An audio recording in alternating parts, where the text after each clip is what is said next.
प्यारे दोस्तों, अस्सलाम वालेकुम। आप देख रहे हैं इरफानी वर्ल्ड यूट्यूब चैनल और मैं हूं मोहम्मद इरफान, झारखंड।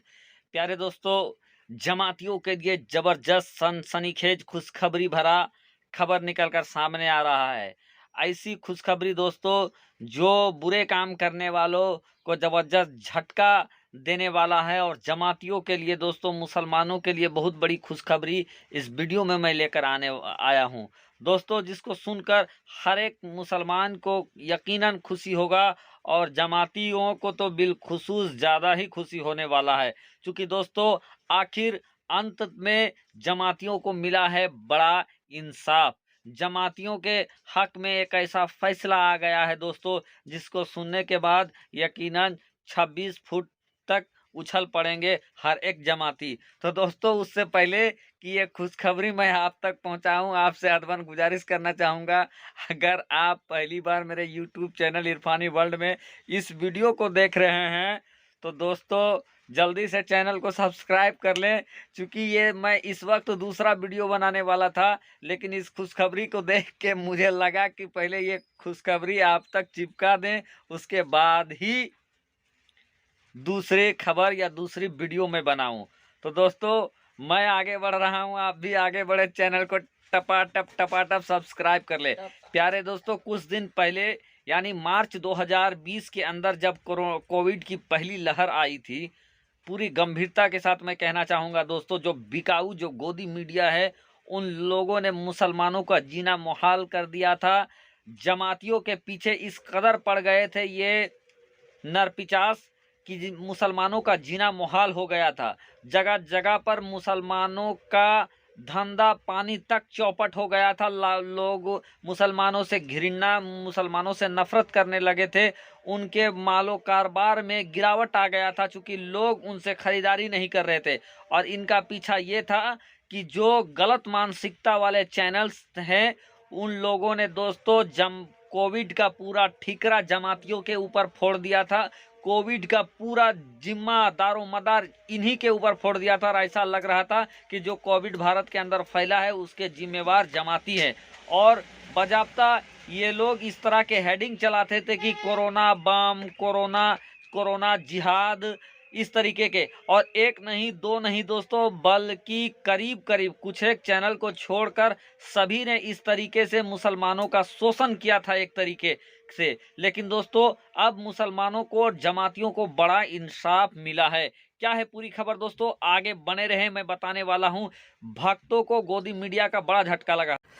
इस खबर के सामने आने के बाद दोस्तों गोदी मीडिया के अंदर भगदड़ मच गया है। जिस तरीके से मार्च 2020 में जमातियों को टारगेट किया गया, देश भर में बदनाम कर दिया गया और उसके बाद अपने टीवी टेलीविज़नों में एक तरीके का एक शो स्टार्ट कर दिया गया, प्राइम टाइम शो स्टार्ट कर दिया गया और लगातार मुसलमानों को इसमें टारगेट किया जा रहा था। इसी तरीके का एक शो दोस्तों टाइम्स नाउ, जिनके बारे में जानकारी निकल कर सामने आ रही है, टाइम्स नाउ ने एक डिबेट चलाया था और इसी डिबेट्स को लेकर उनके खिलाफ राष्ट्रीय प्रसारण मानक प्राधिकरण में एक अपील दायर किया गया था, एक शिकायत दर्ज कराया गया था। और ये शिकायत मार्च 2020 के प्रसारण को लेकर राष्ट्रीय प्रसारण मानक प्राधिकरण में दायर किया गया था और अब दोस्तों उसका बड़ा फैसला निकलकर सामने आ गया है। लगभग 1.5 साल लगे दोस्तों, लेकिन देर आए दुरुस्त आए, एक फैसला निकलकर सामने आया है और बड़ा फैसला निकलकर सामने आया है और गोदी मीडिया के अंदर हड़कंप मच गया है। दोस्तों आपको बता दें कि राष्ट्रीय प्रसारण मानक प्राधिकरण अगर किसी भी प्रोग्राम या टेलीविज़न के किसी भी प्रोग्राम से किसी को अगर आपत्ति होता है या आपत्तिजनक चीज़ प्रसारित करता है तो उसके खिलाफ आप अपील राष्ट्रीय प्रसारण मानक प्राधिकरण में कर सकते हैं। और इसी तरीके का जो शो चलाया जा रहा था जमातियों के खिलाफ, जो डिबेट कराया जा रहा था टाइम्स नाउ के अंदर, यूं तो दोस्तों सभी तरीके के बहुत सारे ऐसे चैनल्स थे, कुछ एक को छोड़कर सब ने जमातियों को बदनाम करने के लिए, मुसलमानों को बदनाम करने के लिए सब ने महत्वपूर्ण भूमिका निभाया था। लेकिन खास करके टाइम्स नाउ और 3 ऐसे चैनल है जिनके ऊपर बड़ा फैसला आ गया है। दोस्तों आपको बता दें कि राष्ट्रीय प्रसारण मानक प्राधिकरण ने 3 चैनल टाइम्स नाउ और 2 अन्य चैनलों के ऊपर बड़ा फैसला सुनाया है। जहां टाइम्स नाउ को भारी फटकार लगाई है दोस्तों, वहीं 2 और चैनल है जिनको एक चैनल को 50,000 रुपये का जुर्माना ठोका है। जी हाँ दोस्तों, टाइम्स नाउ को भारी फटकार लगाया। साथ ही साथ 2 चैनल जो है उनमें से एक को 50,000 रुपये का जुर्माना और दूसरे चैनल को 1 लाख रुपये का जुर्माना ठोका है राष्ट्रीय प्रसारण मानक प्राधिकरण ने।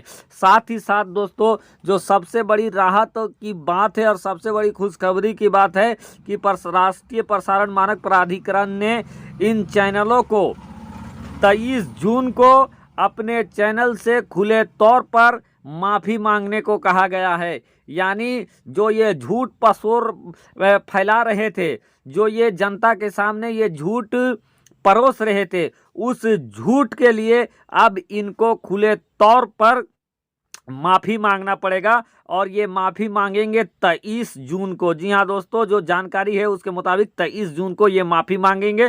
साथ ही साथ एक के ऊपर 50,000 और दूसरे के ऊपर 1 लाख रुपये का जुर्माना ठोका है। तो दोस्तों, कहावत है कि सच्चाई छुप नहीं सकती बनावट के वसूलों से, सच्चाई छुप नहीं सकती बनावट के वसूलों से, खुशबू आ नहीं सकती है कागज़ के फूलों से। दोस्तों, सच्चाई को कुछ देर के लिए दबाया जरूर जा सकता है, लेकिन सदैव के लिए, हमेशा के लिए उसको मिटाया जा नहीं सकता है और सच्चाई एक दिन खुलकर सामने आ जाती है। और यही हुआ दोस्तों। पहले अल्लाह की मर्जी देखिए, पहले मुसलमानों को अल्लाह तबारक व तआला ने दुनिया के तमाम अदालतों से उनको बरी किया इस बीमारी को लेकर कि उनका कोई दोष नहीं है। भारत के कोर्ट ने, भारत के अदालत ने मुसलमानों को बरी किया, जमातियों को बरी किया कि उनका कोई औचित्य नहीं बनता है और उनके ऊपर जो ठीकरा फोड़ा जा रहा है सिर्फ उनको बलि का बकरा बनाया गया है, बल्कि और भी जमातियों को और कुछ भी दोष नहीं है, बल्कि उनको फंसाया जा रहा है, बलि का बकरा बनाया जा रहा है। ये खुद मुंबई कोर्ट ने भी कहा था। और अब दोस्तों, राष्ट्रीय प्रसारण मानक प्राधिकरण के द्वारा ये राहत भरा खबर आया है, जहां टाइम्स नाउ को हड़काया है, फटकार लगाया है, वहीं 2 चैनलों पर 50,000 और 1 लाख रुपये का जुर्माना ठोका है। दोस्तों, जब पहला वेब आया था तो उस समय दोस्तों जमातियों को इस तरीके से घेरा गया था। हमेशा मौलाना साद, जो कि जमातियों के उच्च